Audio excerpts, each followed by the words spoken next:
liberdade, né, e a criatividade que se abre nesse espaço, e às vezes, daí é um julgamento meu, em detrimento de algo que está ligado à segurança, que é uma previsibilidade, um comprometimento. Então, a crítica que se faz do olhar da geração do século XX, como tu traz, é às vezes um menor comprometimento. E daí eu trago um outro ponto que está bombando nas redes sociais e Harvard Business Review e tudo mais, que é a confiança. A palavra confiança está pipocando, né? E confiança, na minha formação lá de ontologia, um dos pilares é o comprometimento. E a confiança é a fé, né? Confidere, é a fé, então tem a ver com previsibilidade, ou seja, eu confiar em ti significa eu acreditar, eu ter fé de que aquilo que tu está prometendo vai acontecer. Tudo isso para te perguntar o seguinte, o que tu acha que, e se é que tu acha que tem isso, o que tu acha que eventualmente num movimento pendular, daí eu estou talvez sendo enviesado na pergunta, tu pode discordar de tudo que eu estou falando, mas assim, se existe algum movimento pendular, o que pode estar sendo indo que talvez a gente tenha que dar uns passos para trás? Tu acha? Primeira pergunta, tu acha que existe? E se existe, o que pode ser? Olha só, o Bauman fala também na modernidade líquida lá, da insegurança existencial, né? Que é essa geração, e lógico, ele vem de uma geração muito anterior a essa, mas isso vai se aprofundando, que é a negação, né? Essa insegurança existencial vive por causa da negação com qualquer modelo organizacional. Igreja, família, estrutura organizacional rígida, Estado-nação, né? E essa negação, né, no sentido de dizer, pô, eu não quero isso, né? Eu não quero nada rígido. Porque o rígido cria rotina, né? Cria modelo. Isso leva lá a uma insegurança existencial que é tu não saber onde é que tu vai te agarrar. E aí vem, né? E aí essa é outra estatística, né? A gente tem lá 20, 25% das pessoas que de alguma forma atribuem algum problema de doença emocional, né? Que é o outro lado dessa história. É uma realidade. Então tem mais gente, a gente gasta mais de benefício pagando terapia do que plano médico, uma geração de 25, 30 hoje, né? Mas eu acho que existe essa questão da insegurança o tempo todo, porque não, né?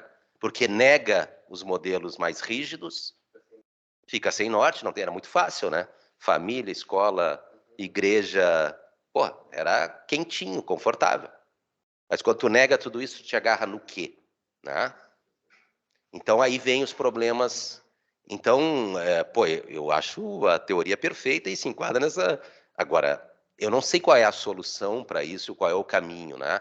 O que a gente tenta, de alguma maneira, do ponto de vista do limite do que a empresa pode fazer, é mostrar que o modelo não é rígido, que existe espaço, suportar do ponto de vista do que é decorrência dessa insegurança existencial que vai parar né, no terapeuta ou na medicação, né? Então faz parte hoje do benefício, tu tem que considerar isso porque faz parte dessa modernidade, né?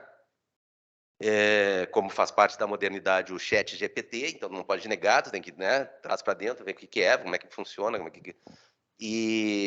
mas é uma realidade posta, né? E eu me alinho totalmente. Claro que existe, eu concordo com a teoria, mas não tenho solução a não ser o que é paliativo, né? Que é fazer estruturas menos rígidas, porque senão eles vão recusar. Então é um pouco de crença nisso, mas é também uma forma de tu, né, poder atrair e conviver com pessoas dessa geração que o modelo mental que a gente quer. E a gente convive com problemas, embora faça tudo isso com problemas em níveis altos, eu diria, porque eu estou acostumado a ver, né?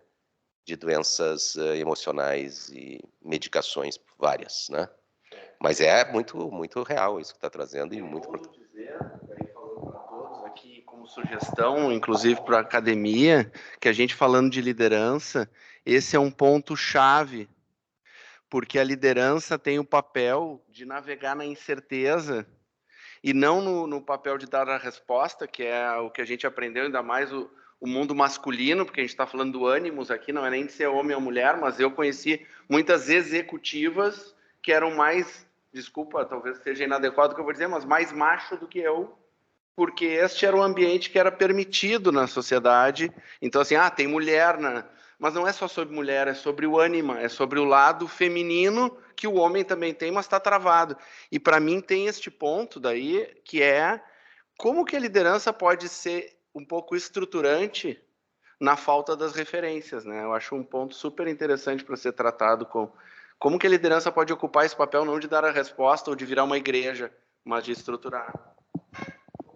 A gente vai ter que ser um pouquinho delicado assim. Aqui anotando um monte de questão. A gente vai ter que seguir para o próximo palestrante e depois a gente vai ter tempo no final para discutir. Não, tá ótimo, tá ótimo. Queria pedir uma salva de palmas aqui pro César. Obrigado. Fabrício. César, muito obrigada. Obrigada às pessoas que não tenho que desculpar, a gente é que tem que agradecer. Mas a gente quer falar mais e mais sobre isso. Tem café, tem bolo e tem uma nova fala aqui com a gente.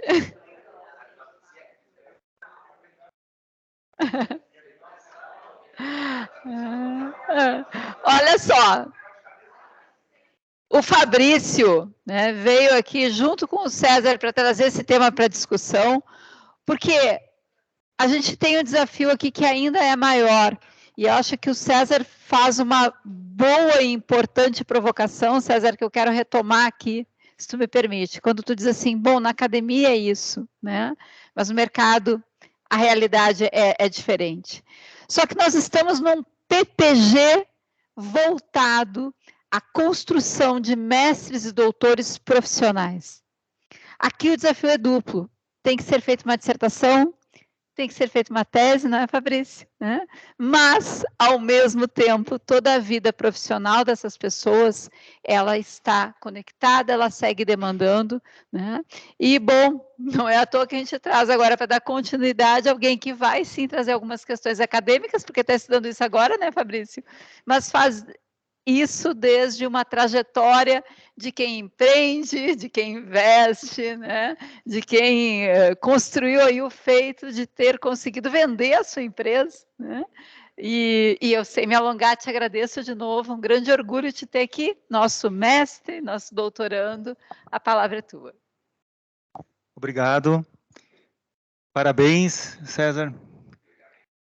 Foi excelente, muitos pontos que eu trouxe aqui até foram destacados, né, por você aí de uma forma muito clara, né? Você pode passar, por favor, já para o próximo slide.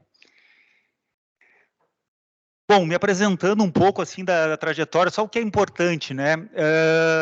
Essa questão do profissional, do acadêmico é muito importante, né? Que eu vou falar daqui a pouco, mas na minha trajetória eu comecei na área de tecnologia também nos anos 90, né? Então, e aí tecnologia com saúde, né? Então é uma coisa que eu não sabia o que tinha a ver uma coisa com outra no interior do Rio Grande do Sul. E no ano 2000 eu vim morar em Porto Alegre, trabalhar numa empresa que informatizava hospitais, né, prontuário eletrônico, não tinha ainda na época, mas back-office hospitalar e tal. Então, num nicho bem específico nessa função. 8 anos depois, eu fui... Bom, muitos investidores que eu tive fundos e tal, disseram que eu fui muito empreendedor, muito ousado, né, arriscado. Eu comprei a empresa na qual eu trabalhava, né, e formei a Salux, que é uma health tech aí no mercado. E no ano de 2021, resumidamente, eu vendi essa empresa. Ela já estava num tamanho muito grande, né? Então estava já chegando eu era o único investidor, apesar de ter um fundo, né, de uma série A, que já tinha um venture capital colocado dinheiro, eu era a única pessoa que respondia por tudo. Né? Até teve uma colega minha do mestrado, eu fiz o mestrado profissional aqui na Unicinos, em Poitiers, e a Zuleika, né, que fazia mestrado comigo, eu trouxe para dentro da empresa. Eu disse assim, eu preciso lidar com a questão do desenvolvimento das lideranças dentro da empresa. Tanto que o grupo que comprou, né, é um grupo que tem 38 empresas, né, o grupo que comprou a Salix, e eu sou conselheiro desse grupo agora, né, então, assim, é mais eyes in, não, é nose in, e hands out, né, então eu só coloco o nariz ali dentro, mas eu não coloco a mão em nada, né, então eu só faço a parte mais estratégica do grupo. Então ela virou a parte de gestão de pessoas estratégica, porque nós tentamos, dentro da empresa, sempre ver as pessoas e a liderança num aspecto muito estratégico. Eu tive muitas dificuldades. Imagine, eu comprei uma empresa que estava quebrando, por isso que ela foi vendida para mim. Então, eu tinha que ter muito engajamento, muito senso de pertencimento de todos que estavam ali. E para desenvolver isso, tinha que ter muito aquele propósito. Nosso propósito era salvar vidas, né, melhorar a saúde através da tecnologia. E não era só um discurso, era um sonho mesmo, né? Então, os desafios que se tinha é conciliar a eficiência e sustentação num negócio que já existia com a inovação.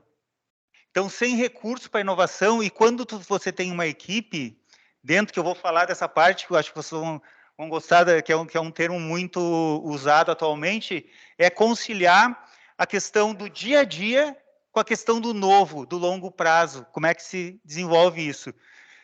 Então, alinhamento do propósito, o desafio do home office com a pandemia, e a pandemia me trouxe muito mais negócios, porque os hospitais de campanha eles precisavam de prontuário informatizado, porque não podiam ter papel, então, após quase um burnout aí, eu consegui vender a empresa, porque eu já estava chegando no meu limite. Autonomia versus controle, né, que foi falado aqui.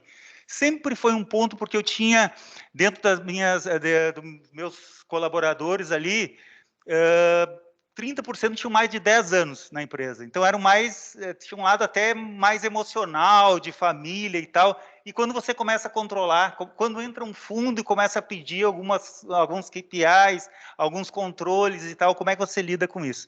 Pode passar, por favor? Então, falando da nova economia, rapidamente, né, a gente evoluiu do manual para o industrializado, modernizado, automatizado, para um ambiente inteligente. E isso requer inovação, requer mais engajamento das pessoas, mais criatividade, menos sustentação do dia a dia do negócio, e sim mais disrupção. Então, a gente foi do produto para um produto mais com valor agregado, para o serviço, até chegar à personalização máxima das coisas, usando inteligência artificial, enfim. Do serviço manual, a gente teve vai ter ainda, vou falar um pouco aqui, cada vez menos funções para serem desempenhadas. Novas vão ser criadas, mas eu vou falar aqui que, no final das contas, o saldo provavelmente será negativo. Então, o que mais vai valer vai ser o capital intelectual e a qualificação das pessoas. Né? Então, todo mundo sabe aqui, né, que a quarta revolução industrial a terceira revolução já foi introduzida a internet, né? Mas a diferença, né, para a indústria 4.0 que tem a ver com essa nova economia, que tem a ver com a quarta revolução, é a automação e a inteligência dos negócios, né, a partir da tecnologia. O desafio é menos funções operacionais e incumbências mais estratégicas, né? Então, lá nos países nórdicos, né, que falam muito do bem-estar, né, um estado de bem-estar social, e também sobre renda mínima e tal, né? Segundo esse livro até interessante, que é A Segunda Era das Máquinas, né, do Eric Brin Edson, o saldo vai ser negativo no final. Então, muita gente vai perder emprego, né? Porque não vai ter essa adaptação, não vai se criar todas as oportunidades, precisa de qualificação, né? Precisam de pessoas qualificadas. A tendência é gerar mais eficiência, maiores margens de lucro, mas menos empregos. Por favor. Então, a nova economia parte dessas inovações da indústria 4.0, né? E também pilares de sustentabilidade e muito a questão da experiência do cliente, né? A gente falou aqui no engajamento dos profissionais, diversidade, respeito e tal, que as pessoas têm muito mais propósito, né? Mas também tem uma coisa do comprometimento com o cliente. Então, primeiro ponto, as empresas têm que mudar o mindset, né, e sair dos valores já convencionais que eles têm. A internet colocou as pequenas empresas e startups no jogo, ou seja, a minha própria empresa, quando ela era menor, ela ficou conhecida, cada vez mais conhecida, disputando com a Philips, multinacional, que faturava bilhões e conseguindo ganhar de empresas, concorrência de empresas muito maiores e crescendo com o tempo. E as startups, elas têm muito a questão de errar rápido e pivotar, né? Então, a agilidade não é um transatlântico. Então, essa agilidade e adaptabilidade é muito importante. O capital humano é o diferencial para criar esse ambiente disruptivo e criativo. A criação de uma cultura organizacional de valorização da estratégia e propósitos compartilháveis. A gestão de pessoas tem que ser uma gestão estratégica. Não é um controle sobre pessoas, tem que se pensar junto a gestão de pessoas para produzir esse ambiente de colaboração e de propósito compartilhado. E o encantamento do cliente deve ser o objetivo comum da organização. Se você for ver, até eu fiz um curso na Disney, junto com o pessoal de hospitais e tal, eles falam em clientologia, né? Até eu queria trazer para o Brasil ali o termo pacientologia. Então, lá, por exemplo, eles contam quantos passos, mais ou menos, a pessoa vai largar um lixo e tal. Tem uma lixeira. O pessoal da limpeza sabe que qualquer informação que pedir para ela, mesmo que não seja ela vai saber orientar para onde ir, etc. Então, eu não acho que isso é de uma nova economia. Tem muita coisa que já existia. A IoT já existia, a inteligência artificial desde não sei quando já tem artigos e tal. Então, se cria um conceito de nova economia. A gente está perguntando aqui, será que estamos preparados? Na verdade, muita coisa tem. A gente só consolidou conceito, né? Mas a absorção das coisas demora e requer maturidade. Bom, mas como as empresas tradicionais podem se adaptar a essa nova economia? Bom, essa nova economia, como a gente viu, então, trouxe às grandes empresas novas tecnologias, uma superautomação, inteligência de dados, mas também um desafio da adaptabilidade do ambiente para uma cultura de agilidade, colaboração, compartilhamento de orientação para onde a empresa vai e inovações. Nesse contexto, se insere a ambidestria organizacional, onde se busca encontrar o equilíbrio entre eficiência operacional, aquelas evoluções mais incrementais, seria o exploitation, e uma cultura mais de inovação, exploration, mais disruptiva e tal. Eu, por exemplo, na minha empresa, eu tinha muito... Eu fiz um projeto com uma empresa multinacional americana, que é a maior fornecedora de software solar do mundo e tal, e ela estava dentro do Albert Einstein, fazendo o maior projeto do Brasil, e a minha empresa foi escolhida para localizar o produto, fazer algumas inovações. Eu contratei do dia para a noite, a Zuleika ficou maluca, a gente estava lá na França, caindo, né, e a gente contratando gente, né? Colocar 40 pessoas de um dia para o outro, formar uma equipe. E aí o que acontece? Essa equipe, ela tinha uma inovação, tinha um projeto diferente do resto da empresa. O que acontece dentro de uma empresa? A desmotivação de quem fica no dia a dia, para aquele que tem um grande propósito de entregar um produto para o Albert Einstein e inovador.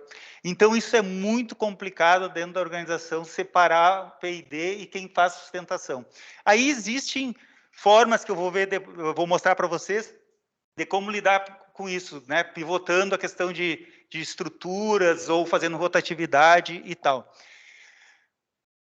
Hoje, eu sou conselheiro de empresas, né? Então, como é que se busca essa adaptabilidade? Talvez se trazendo uma startup. Às vezes, se tu tem o conhecimento interno, você desenvolve na própria empresa aquela inovação. Isso é difícil para as corporate, empresas grandes, ter uma sustentação num negócio pesado, consumido no dia a dia, e tu tem uma área ágil para, sabe, aquelas pessoas que vão criar processo criativo.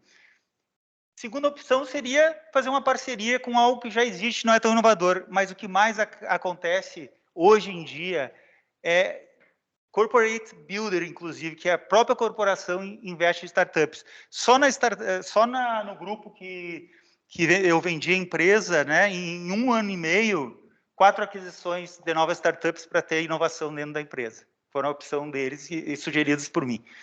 Pode passar. Como desenvolver, então, né? Então, não é fácil a empresa, né, simultaneamente fazer essas duas questões de sustentar o negócio de hoje enquanto desenvolve o amanhã. A cultura engole a estratégia no café da manhã, Peter Drucker, né? Então, assim, o dia a dia, né, nos engole. Isso era muito, muito comum. Eu tinha tantos projetos, assim, eu sempre fui muito, né, o meu lado mais nerd, de desenvolver coisas que eu sabia que iam salvar vidas, porque o que acontece? Como eu vi no Einstein, qual era a visão que motivava todos da empresa? Eu vi no Einstein coisas maravilhosas de protocolos que só hospitais grandes de ponta têm, e eu coloquei isso dentro do sistema como uma rotina automatizada que os hospitais pequenos poderiam ter, os que atendem o SUS, e iam salvar uma vida, fazer um atendimento melhor e tal. Então, isso era uma minha motivação dia e noite.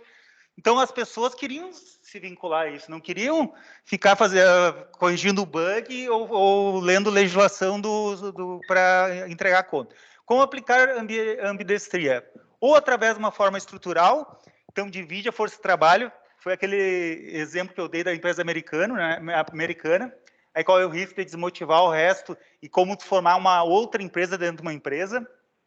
E a forma cíclica, fazendo rotatividade. Então, por exemplo, as pessoas ficam um pouco na sustentação do negócio, um pouco na inovação.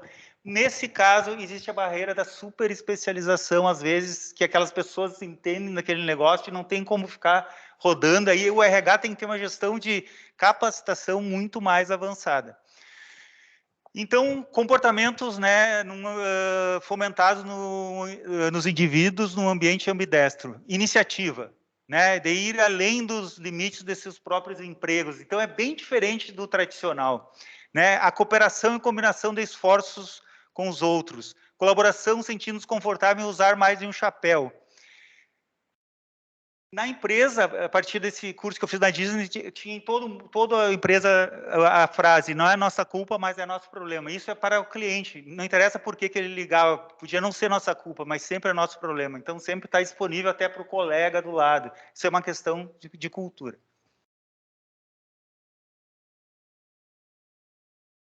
Bom, a gestão de pessoas nesse contexto, né, acho que foi falado muito bem pelo César, eu estava falando até para ele, assim, muitos pontos que eu tentei estruturar aqui, ele falou os highlights, tá, praticamente todos. Além do compartilhamento da visão de um líder carismático, né, então, assim, não é só um líder carismático, tem que ter um ajustamento junto ao indivíduo de onde concentrar energia, vai ter uma autonomia das pessoas, vai ser a formação da liderança, vai ter uma questão de iniciativa de baixo para cima, então tem que ter um processo de comunicação de propósito e alinhamento estratégico dos objetivos muito claro. Isso é o ponto-chave de uma organização, que vai ter que ser ambidestra por causa dos motivos que a gente falou, principalmente nesse ambiente da nova economia. Nova economia, como a gente falou, tem as mudanças disruptivas e tem que ser identificado e implementadas novas lideranças, tem que ser formadas novas lideranças. Então, prioridade, pessoas e capital humano. O chamar de RH 4.0, né, está inserido uma gestão mais estratégica, né, mais ágil, com hierarquias flexível, foco em ESG, diversidade, como o colega já falou também. Pode passar, por favor. Isso aqui também foi falado, o fit cultural dos candidatos, né? Os soft skills, né? A questão do alinhamento com a cultura da organização é fundamental. Eu acho que é por aí. Eu vi vários casos, não adianta só as capacitações técnicas. Data-driven, né? O que aconteceu? Como existe um desconforto, foi colocado aqui, existe um desconforto no supercontrole ou micromanagement em cima dessa geração nova, principalmente, e tal. Então, você ficar controlando se ele está trabalhando e tal.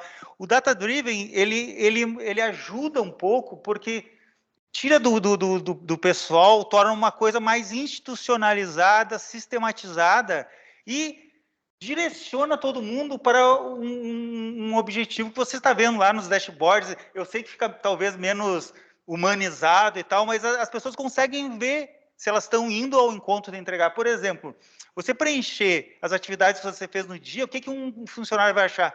Eu estou sendo monitorado. Não, se você não preencher, eu não sei se você já desenvolveu as horas desse dia para entregar amanhã. Eu não sei qual é o custo para mim cobrar desse... E como é que você comunica isso, que isso não é uma questão de controle, e sim gestão simplesmente, normal? Hoje em dia é muito difícil. Então, tem muita inteligência artificial, tem muita tecnologia hoje que está sendo mais suave, mais soft, essas coisas, porque a pessoa simplesmente trabalha e as informações vêm e conseguem direcionar se ela está indo certo, vai entregar. A inteligência é o contrário, vem até ela as informações adicionando, conduzindo ela para os objetivos, data-driven. People first, né? Bom, sempre em primeiro lugar as pessoas, né?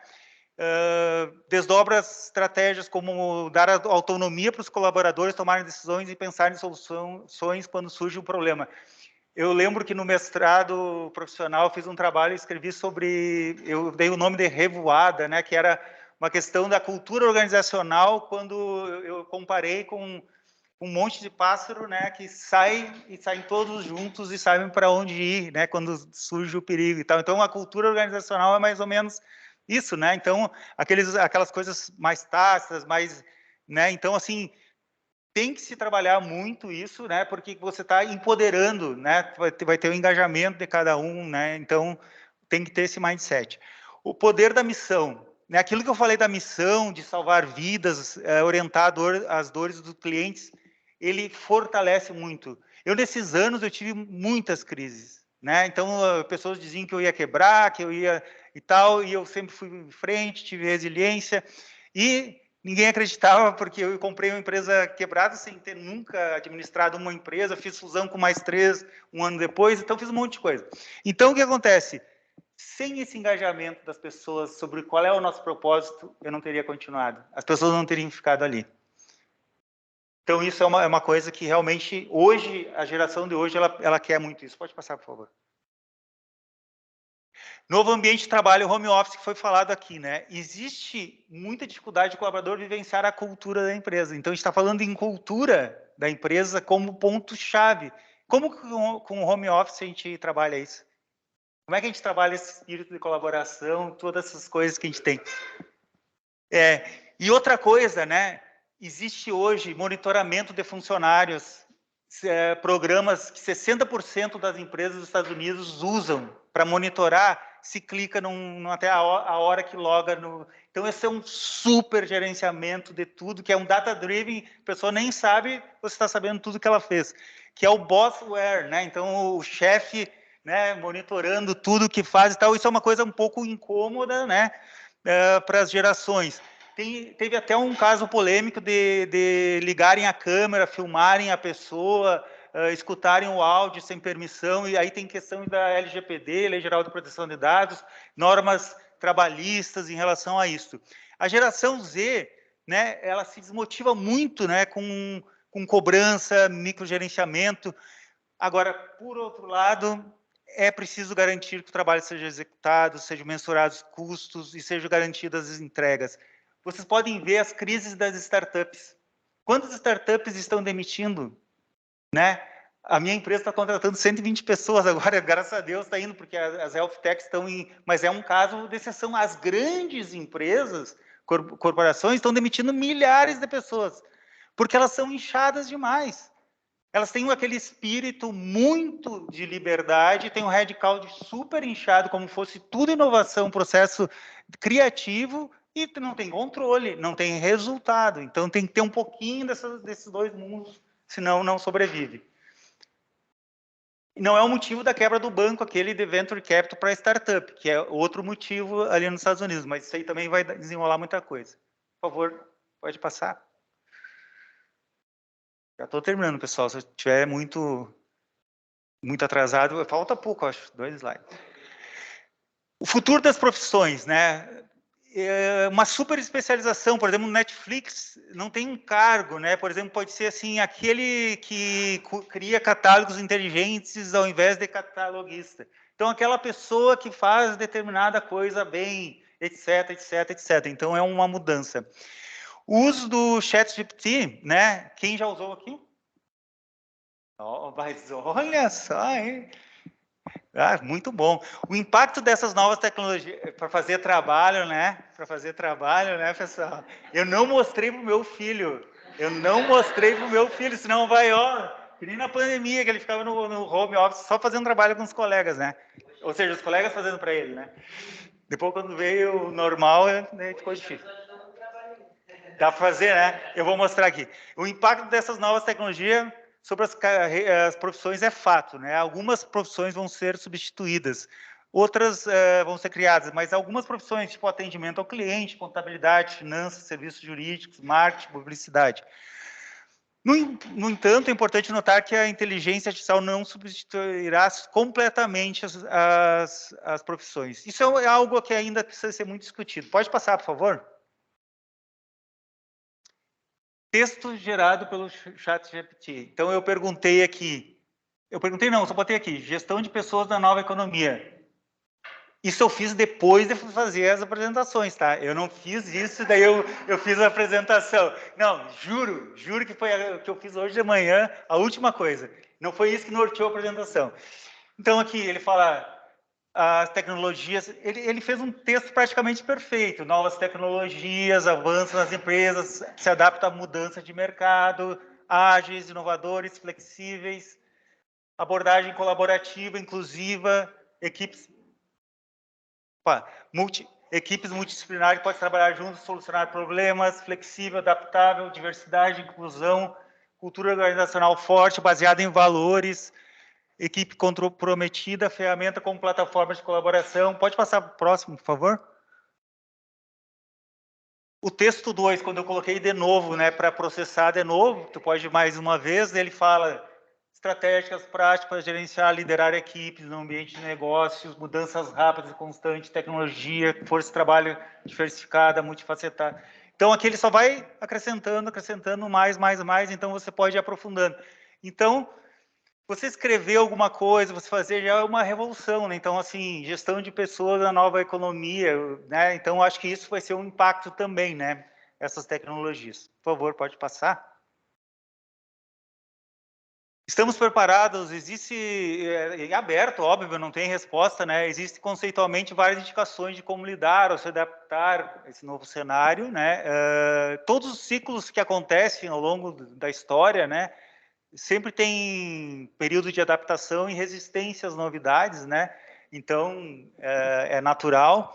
Na prática, a maioria das empresas ainda está no modelo tradicional, eu acredito, né? A maioria, as mais abertas e atentas ao novo cenário, estão trazendo, as corporates, no caso, estão trazendo startups, né? Para seu ecossistema, para criar essa ambidestria.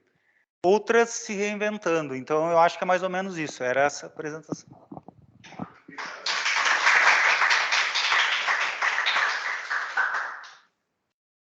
Agora, pode ficar aqui, que vai ter pergunta. Pode, por gentileza, só acender a luz ali para a gente? Acho que agora a gente tem um tempinho a mais, né? Então, quem sabe a gente começa com o pessoal de casa, que o pessoal de casa não teve oportunidade. O pessoal que está em casa nos prestigiando aí pelo computador, alguém gostaria de fazer uma pergunta? É só abrir o microfone e perguntar, a gente escuta aqui. Ou algum comentário, e em seguida a gente só abrir o microfone e falar. Ou estão com vergonha? Eu tenho uma pergunta. Vamos Vai lá, estrear Bernardo. aqui no grupo com uma pergunta, então. Fabrício, primeiramente, muito bom te ouvir, assim, né? E, primeiramente, também é bom estar aqui com todos vocês, assim, para compartilhar esse tipo de conhecimento. Me interessei muito pela forma que foi sendo conduzido hoje. E a minha pergunta é realmente buscar entender como que a gente pode fazer uma gestão de pessoas de um colaborador que tem, por exemplo, um trabalho em diferentes empresas, né? Eu vejo que hoje em dia é um contexto muito comum, por exemplo, eu tenho uma startup, eu tenho pessoas que trabalham comigo e trabalham em outras instituições.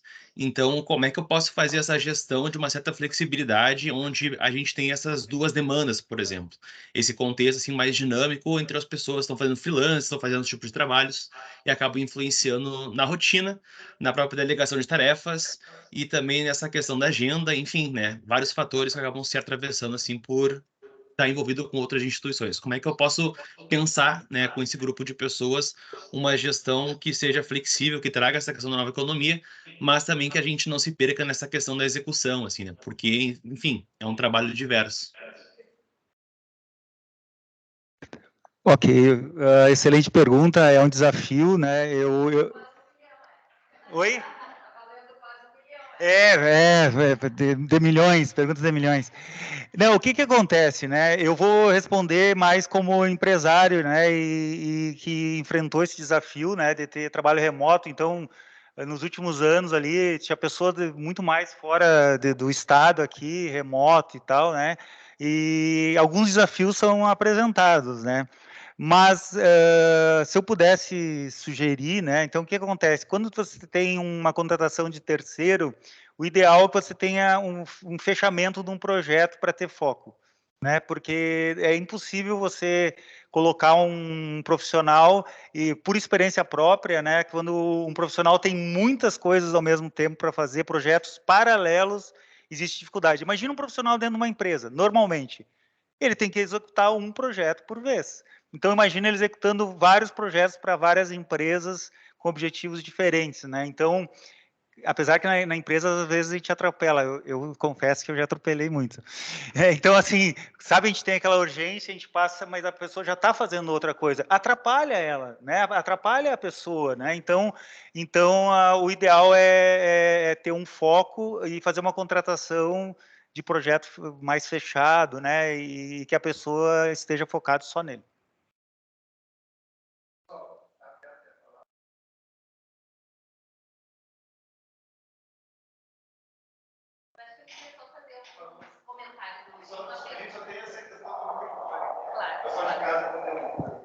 Tá ótimo. Não, aí fazendo um apanhado um pouquinho, né, do que eu ouvi antes e de agora, com relação ao que tu tinha trazido ali da questão do menos comprometimento, né, e como a gente trabalhar isso, interpretado como, acho que é bem legal essa questão que tu trouxe. Eu vejo que a gente precisa ressignificar o que é comprometimento hoje, né, porque a gente ainda olha o que é engajamento e o que é comprometimento sobre a lente do fazer gestão de pessoas há um tempo atrás, né? Então, essa necessidade da gente ressignificar e tangibilizar também, né, para o colaborador ou para a pessoa que está lá trabalhando com a gente, o que de fato a gente entende hoje como comprometimento. Mas não dá para querer o comprometimento de antes com um modelo novo de liderança, né? E também quando tu trouxe a questão ali do menos emprego, né? Eu concordo que menos emprego, mas cada vez mais trabalho. Acho que esse mundo aí 4.0, ele ressignifica, né, o que é trabalho e ele traz muitas outras atividades que não existiam antes. Então é só, acho que uma mudança, né, de a gente cada vez menos emprego, mas cada vez mais trabalho, como tu mesmo disse agora, né, trabalho por projeto. Né? Isso já não é mais um emprego, né? Isso está muito mais sobre a lente do trabalho. E também ali na questão das novas ferramentas, né? Aí seria um questionamento, né? Meu comigo mesma, né? Será que essas novas ferramentas elas não são novas formas de controle? Né? A gente só muda a forma de controle, né? Porque a gente tinha lá o capataz, se a gente pensar lá antigamente a forma de fazer gestão de pessoas, né? E hoje a gente trouxe a tecnologia. Aí a gente trouxe novas formas de controle. E as pessoas, elas também estão tentando lidar, né, com essas novas formas de controle. Então, por exemplo, outro dia eu ouvi uma menina me dizer, comprei uma ferramenta que fica mexendo meu mouse, porque a minha gestora me disse que eu não estou entrando tanto na internet. Então, ela comprou na internet, ela pagou 30 e poucos reais por uma ferramenta para ficar mexendo o mouse. Então, ela também aprendeu a burlar, porque novas formas de controle, novas formas de burlar o controle. Né? E a questão do chat ali, né, GPT, eu acho que ele também vem para transformar as profissões, eu acho que ele também não vai eliminar as profissões. Né? O que é central numa profissão, acredito que isso também vai se transformar. O que eu tenho que entregar já não é mais o básico, né? Eu vou ter que me desafiar muito mais nas minhas entregas, então também não vejo como uma eliminação de profissões, mas como uma transformação de profissões. Começar de trás para frente, é só eu vou te dizer uma coisa assim, experiência bem básica, né? Quando a gente informatizava hospitais, a gente teve, por exemplo, faturamento, não precisava mais fazer faturamento, porque não precisava mais digitar as contas, porque elas vinham automaticamente dos outros setores integrados. E a gente fazia um discurso lindo. As pessoas que estão no faturamento, na Santa Casa de Porto Alegre, foi meu primeiro projeto aqui que eu desenvolvi o sistema de faturamento SUS. Aí o que aconteceu? Tinha 60 pessoas, diminuiu para 30, diminuiu. Sabe por quê? Porque se dizia que essas pessoas iam se qualificar e iam para uma nova função. Não acontece. Não acontece. Por exemplo, o ChatGPT, na área de publicidade, o ChatGPT 4, que tem trilhões de parâmetros ao invés de bilhões desse que eu mostrei, ele já consegue gerar vídeo, gerar áudio. Então, o que acontece? Uma propaganda, uma publicidade e tal, ele faz com uma perfeição enorme. Então, aquelas pessoas menos qualificadas, né? O mais básico, porque eu já fiz muita coisa básica na minha vida, eu não sabia fazer nada na empresa, né? Então, assim, eu contratava uma pessoa muito primária ainda naquele tipo de atividade para fazer. Essa pessoa não vai ter mais. Ela já foi substituída. Só os que tiverem o acima do ChatGPT, a cereja, né, do bolo em cima disso aí. Qual é que era a outra pergunta? A questão que tu falou mesmo, tu falou várias, mas tinha mais uma que eu...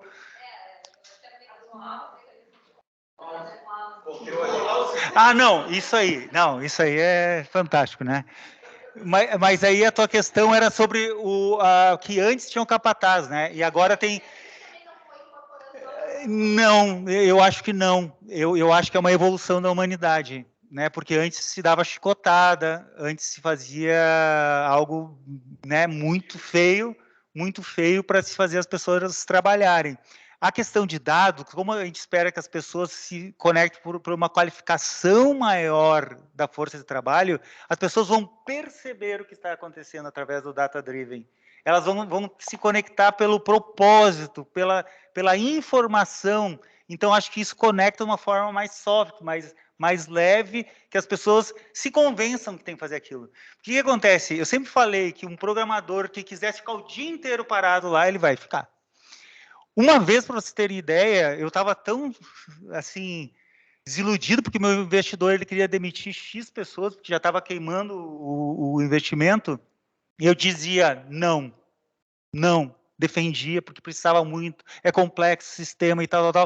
Eu mesmo vesti meu chapéuzinho de nerd, CEO da empresa fazendo isso, mas ok. Eu fiz um mecanismo para ver o que o programador produzia de linhas de código. Eu fiz um processo lá. Teve uma pessoa que ficou 1 mês trabalhando e produziu uma linha de código. Ela ficou enrolando todo esse tempo. Não aconteceu nada com a pessoa, não demiti ela, não fiz nada. Mas eu vi isso. É triste. É triste fazer isso, né? É triste ver isso. Mas aí o que acontece? Se as pessoas não quiserem fazer, elas não vão fazer. Elas não vão fazer. Oi?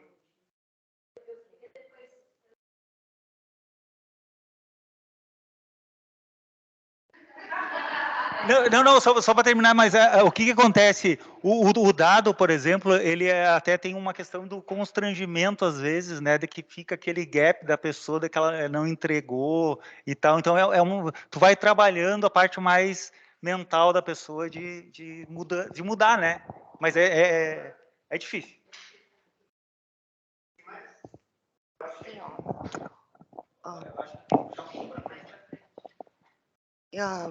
Qual o teu desafio como líder, trabalhar, como o colega falou, com os pilares de confiança, como tem no marketing, que a gente pode trazer para a gestão de pessoas? Ou seja, a confiança, né, gera a satisfação, gera a lealdade, a confiança e o engajamento, né? Esses pilares. Qual o teu desafio trazer pessoas e transformação digital para o teu dia a dia? É a questão aquela primeira do fit cultural, né, de trazer pessoas que depois não vai demitir pelo soft skill, né? Então, assim, nem todos vão entrar por causa do engajamento, por causa de um propósito, de uma visão. Eu acho que esse é o pilar fundamental, porque daí os dois lados estão falando a mesma coisa. E, claro, como líder, né, tem uma postura sempre de o que comunicar, demonstrar, né, demonstrar valor mesmo. Não adianta você falar, eu falando que queria mudar a saúde e tal, e eu pegando todos os lucros da empresa e querendo só ter lucratividade. Eu fiquei 14 anos sem ter lucro na empresa. Ninguém sabia na empresa disso. Só eu. Claro que depois eu vendi muito bem a empresa, eu estava criando valor, mas aquele discurso que eu disse, eu quero mudar a saúde, e aquilo virou um grande valor quando eu vendi. Mas eu fiquei 14 anos sustentando aquilo mais do que o lucro em si. E isso aí cria uma questão, e é só o tempo também, né?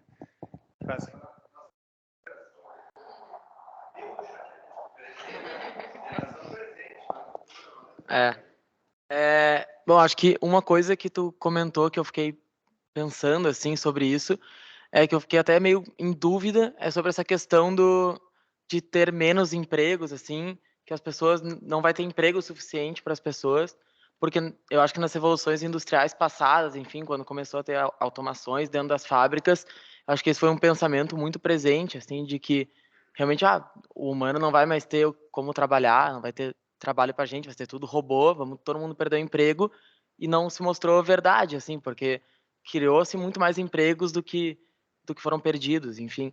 E eu acredito que a gente ainda não saiba o número de possibilidades de empregos que vão surgir com essas mudanças que vem na tecnologia, nessa transformação digital, e tipo, quantos empregos podem ser criados que a gente não consegue nem imaginar a função deles hoje.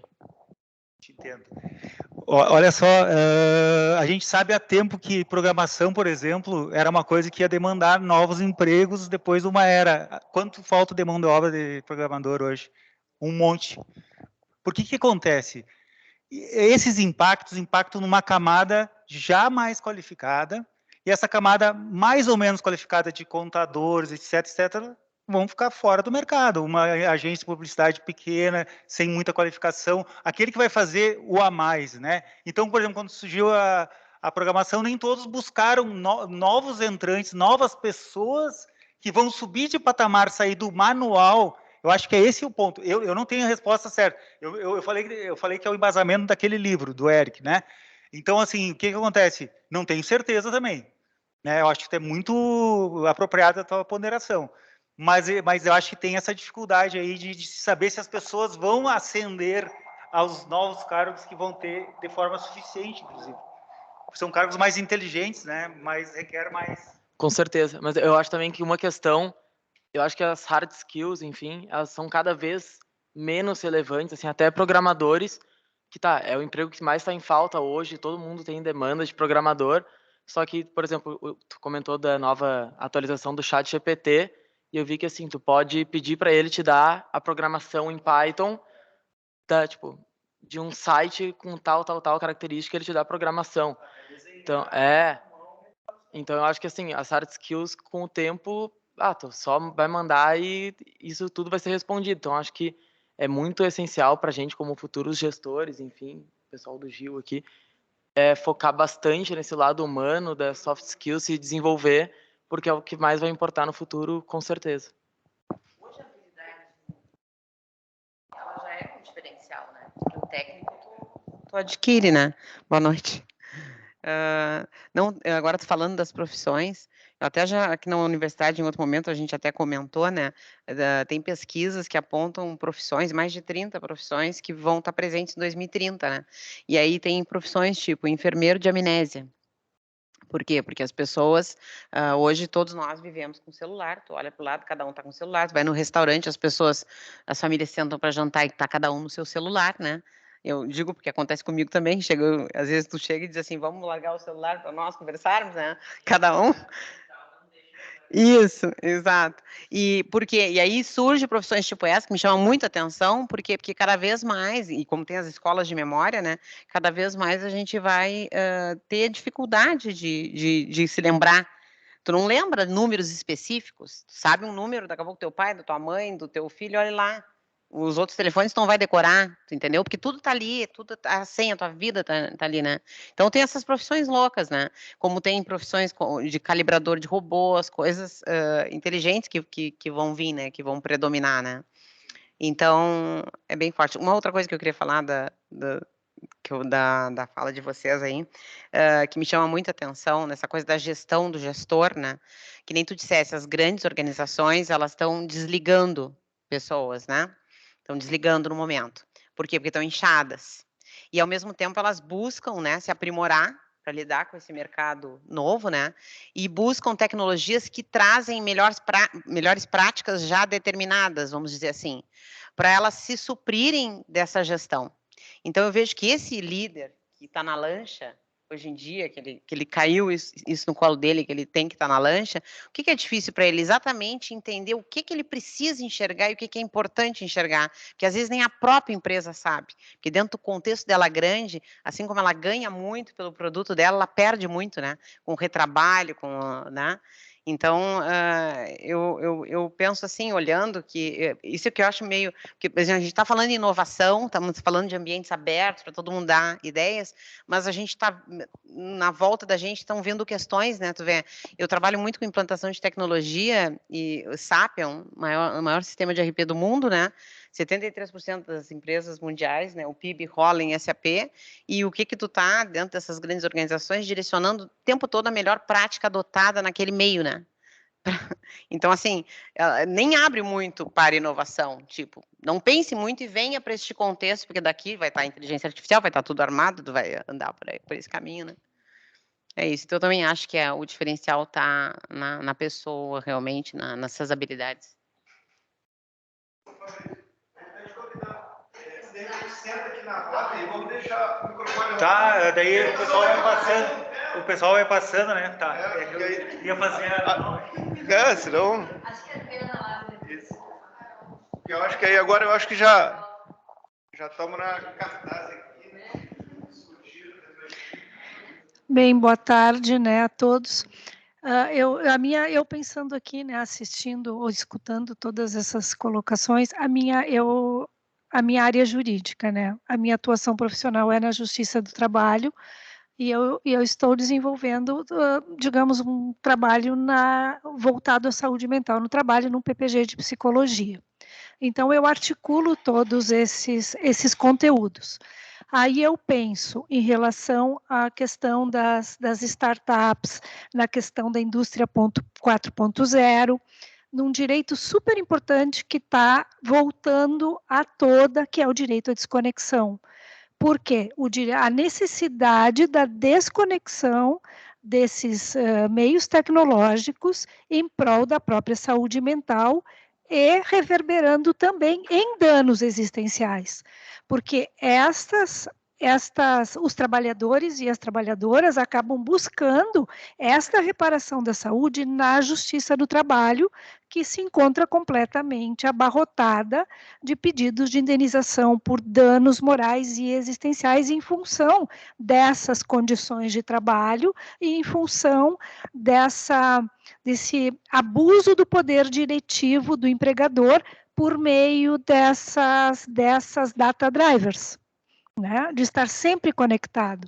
Então, eu não sei se enquanto grupo, né, porque como eu estou aqui de visitante, estou aqui por fora, num PPG de gestão e negócio, eu não sei se já existe na formação de lideranças esse cuidado, essa necessidade, essa provocação, se isso é abordado nesse PPG, porque isso, por onde se vai, o direito à desconexão vai ficar cada vez mais violado e a saúde dos trabalhadores também. E aí eu voltei para uma questão importante lá da sociologia, né, Dardot e Laval, os danos do empreendedor de si, que foi quando começou a indústria 4.0, o neoliberalismo lá na década de 1980, trazendo essa questão, né, do empreendedor de si, voltado cada vez mais para o egoísmo, para o individualismo, para a autopropaganda, causando esse isolamento social. Então, não sei se é pertinente ou não, mas foram as reflexões que me me provocaram em função da questão, né, de uma palavra que eu não gosto, a humanização do trabalho, né? Então é por isso que esse foco, né?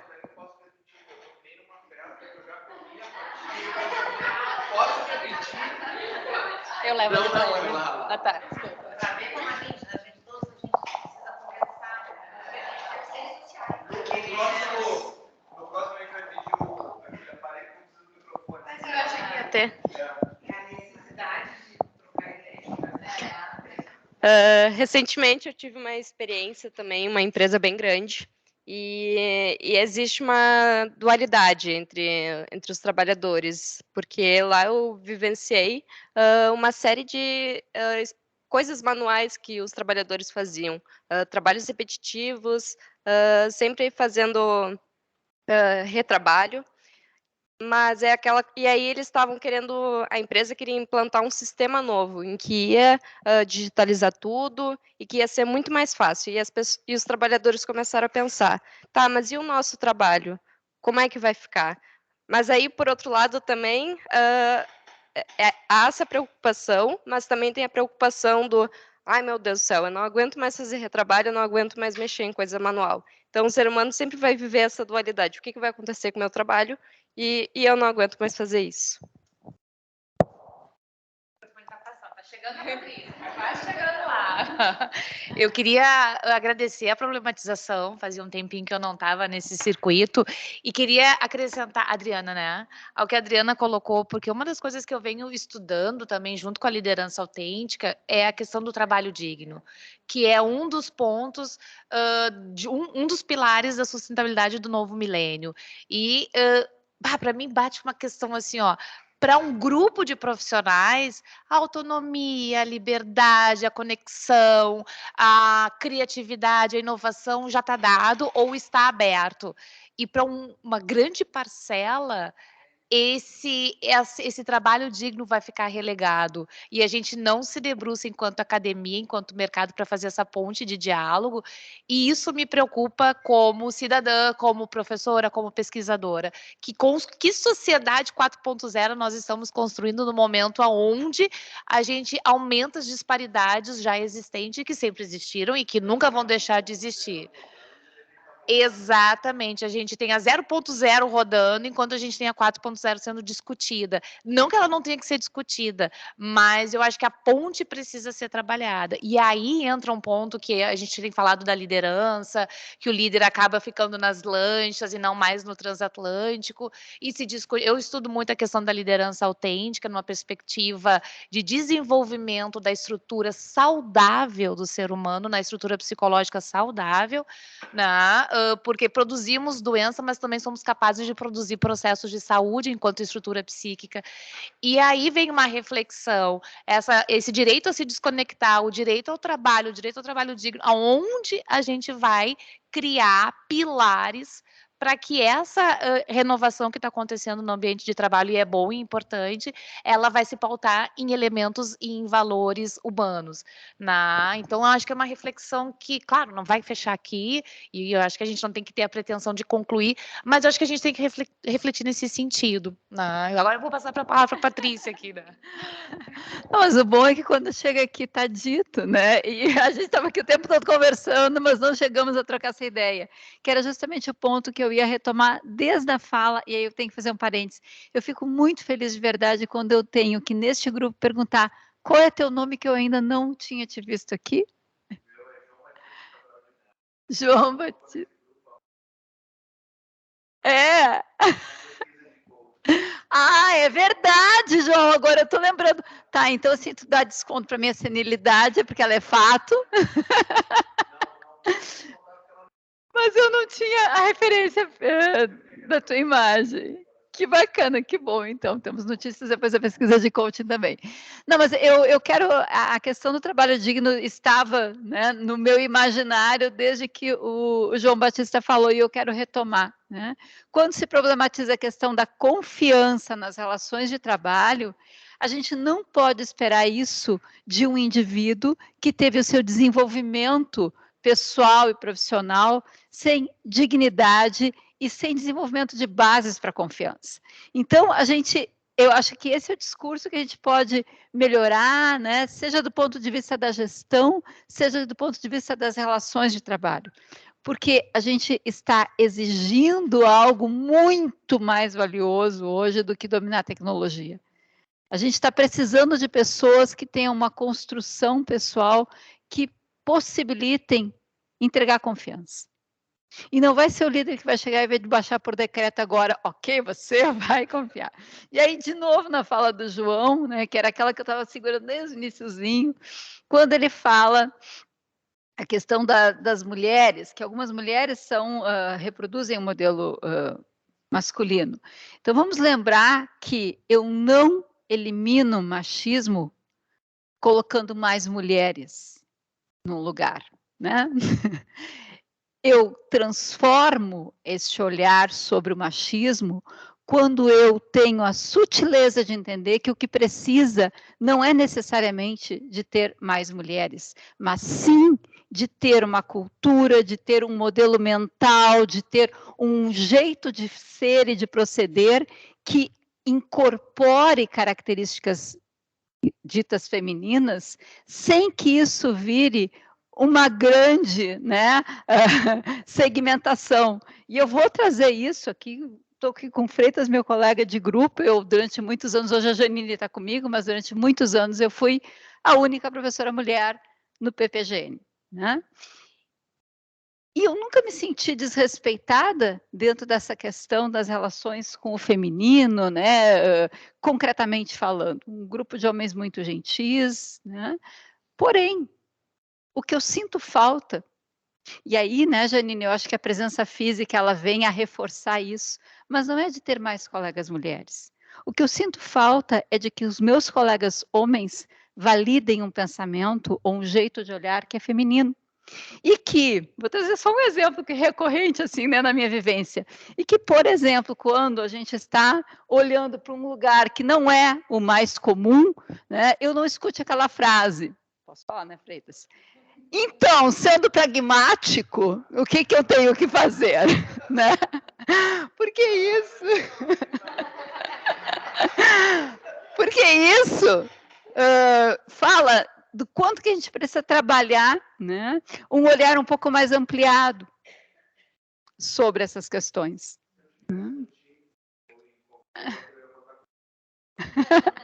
Não, mas enfim, eu me empolguei aqui com a questão do feminino e tal, né? Mas a questão da dignidade do trabalho, ela é um elemento que, no meu olhar hoje, na minha escuta, conecta tudo que a gente foi falando, né? Quando, por exemplo, o Fabrício e eu esqueci do nome, está do lado da Adriana. E a Carmen, né, trazem a discussão, temos mais trabalho e não temos tanto emprego, enfim, eu acho que aqui está um núcleo bem importante da gente voltar e discutir à luz do trabalho digno, por exemplo, ou da saúde mental no trabalho, que seja, porque a questão é, qual é o tipo de trabalho que está aumentando? Qual é o tipo de trabalho? E esses trabalhadores estão recebendo a suficiente dignidade? E aqui eu viajei com uma série de coisas. Não, Freitas, eu sei que eu tenho que parar a última, tá? Verdade. Verdade. Quando o Fabrício diz, olha, a clientologia é algo importante. Beleza, a gente quer isso. Na gestão, a gente busca a experiência do colaborador, a experiência do cliente, enfim. Agora, vejam que, não sei se foi ontem ou hoje, o Outback teve que se revirar para justificar, né? Ok, se eu falo de uma cultura, né, 4.0, onde eu entendo que fatores de confiança, de controle, né, por todos os lados, não só uma diretriz hierárquica, de bem-estar e atendimento, ela tem que ser para todos. Algumas questões, Fabrício, aí eu quero até te ouvir, mas assim, acho que algumas questões que a Disney sempre pregou, elas podem ser contextualizadas de forma mais ampla, porque se isso vale para o cliente externo, né, e a Disney sempre falava em cliente interno, a gente não pode perder de vista, né, a dignidade desse cliente interno também. O Freitas disse que a gente podia entrar em catarse, então eu agradeço a oportunidade das minhas catarses aqui. Perfeito, mais alguma consideração? Por favor. Claro, sem dúvida. A gente tem mais uns minutinhos aí, acho que não tem problema, e depois a gente faz o fechamento. E eu já quero dizer uma coisa, eu proponho...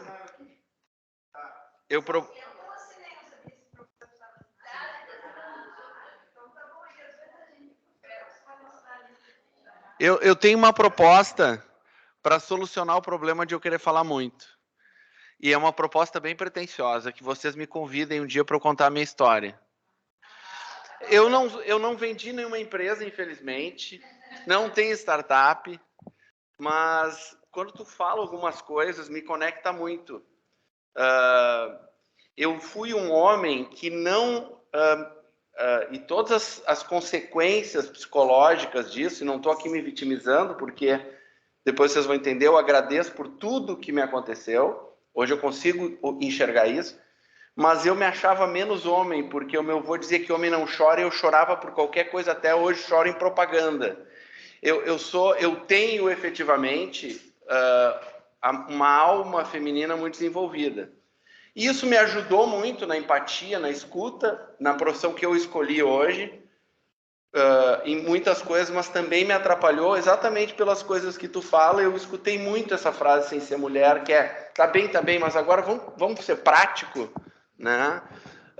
Que era uma provocação que eu ia falar. Se fala quantas vezes se falou a palavra aceleração aqui. Chega a me dar taquicardia. Então, assim, tá legal, tudo bem aceleração, mas a aceleração e mentalidade ágil não pode ser confundido com pressa. E a meu juízo, se eu fosse escolher uma coisa, porque não existe o remédio, né? Mas talvez, falando de liderança autêntica, mas não só disso, tem uma coisa que é básica e que é da alma feminina, que é do ânima, que é escuta. Todo mundo fala, estou eu querendo falar aqui, mas tem pouca escuta. As pessoas não se escutam. A gente falou muito do nova geração. Eu não acredito mais que exista a nova geração. Vocês mais jovens me corrijam. Entre vocês são muito diferentes. Não existe uma massa. Tira uma foto da Andradas, Rua da Praia, vocês não conhecem. Eu ainda comprava na Rua da Praia. Estou brincando, talvez conheçam, mas tirava uma foto, todos os homens estavam vestidos iguais. E as mulheres também. Quem estuda níveis de consciência, eu acho fantástico. A gente, de novo, pendula entre o coletivo e o individual, né? Não sei quem aqui estudou já níveis de consciência. O coletivo... desculpa. O microfone achando que é... O coletivo, o militarismo, a religião, ela é coletiva, né? Então, tu olha a ordem unida, todo mundo reza junto.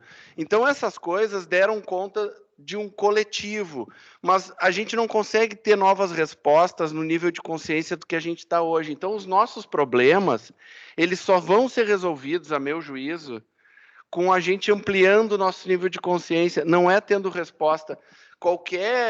Mesmo com todo respeito, querer dizer daqui a 30 anos que profissões vão existir, é um exercício de futurologia que não faz sentido.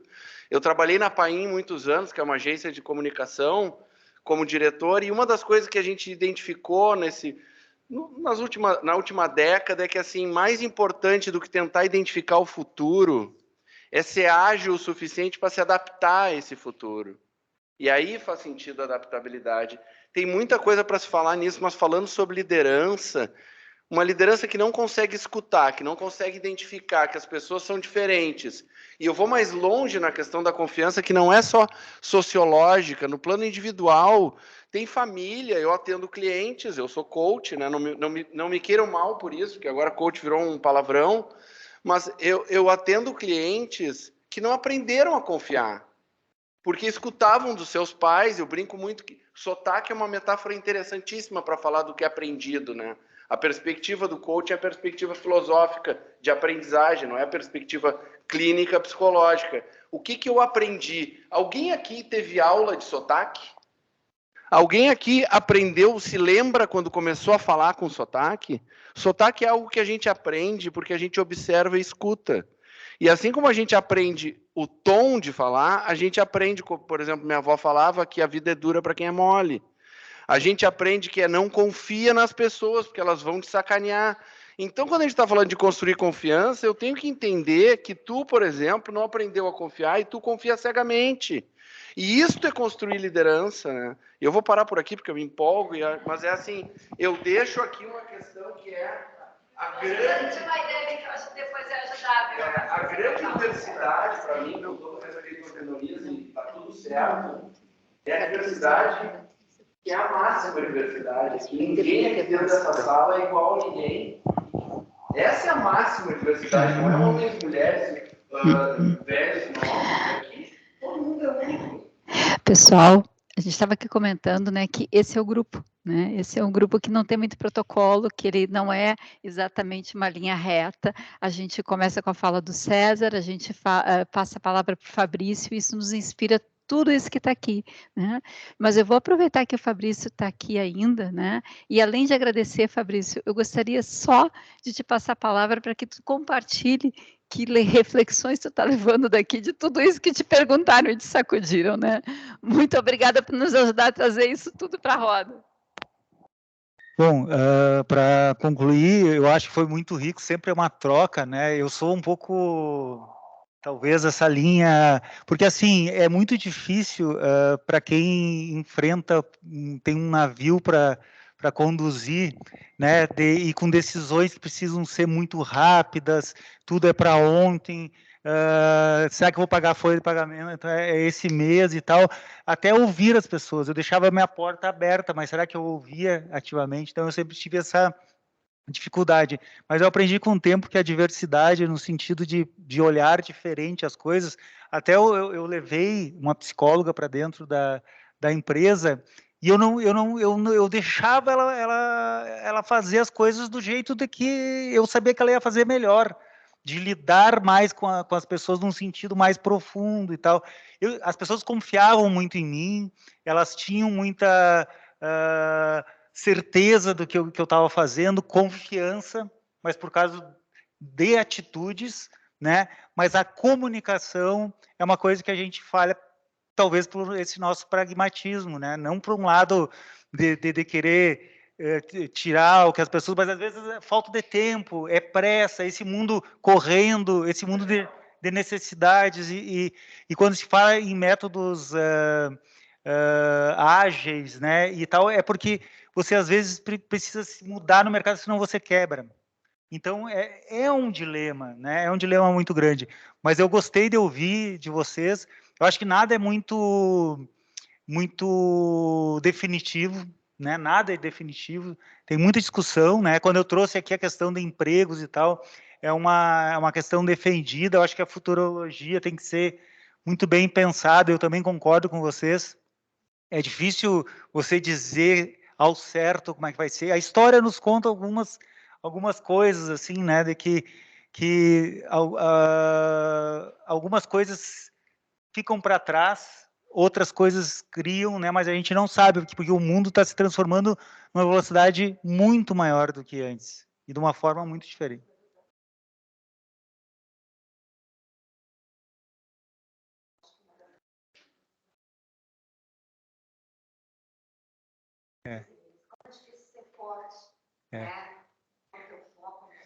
E eu não conseguiria fazer de novo.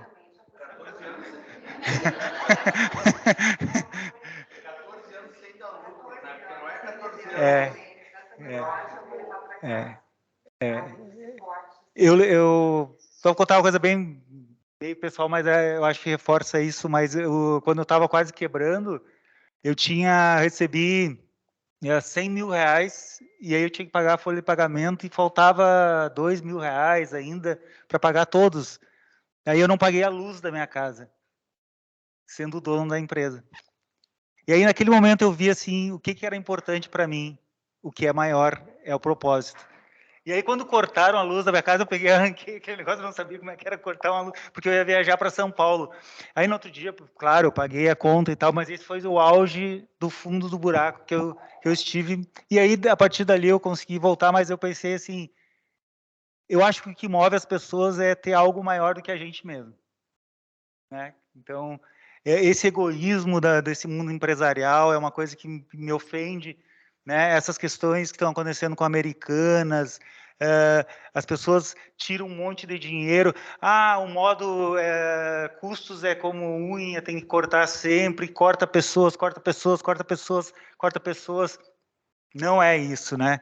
Então, claro que tu acredita muito nas pessoas, depois tu decepciona também, né? Existem os dois lados, mas eu acho que, acima de tudo, tem que acreditar, né? Tem que acreditar. Na hora de selecionar as pessoas para a empresa, tem que trazer pessoas que pensam igual, né? Assim, que sejam confiáveis e que todos assumam junto. Acho que preparado ou não para essa nova economia depende muito das pessoas que vão entrar nesse barco juntos, muito mais de como as pessoas são, porque daí essas pessoas se adaptam, né? Elas vão se adaptando e fazendo o seu melhor. Então é isso.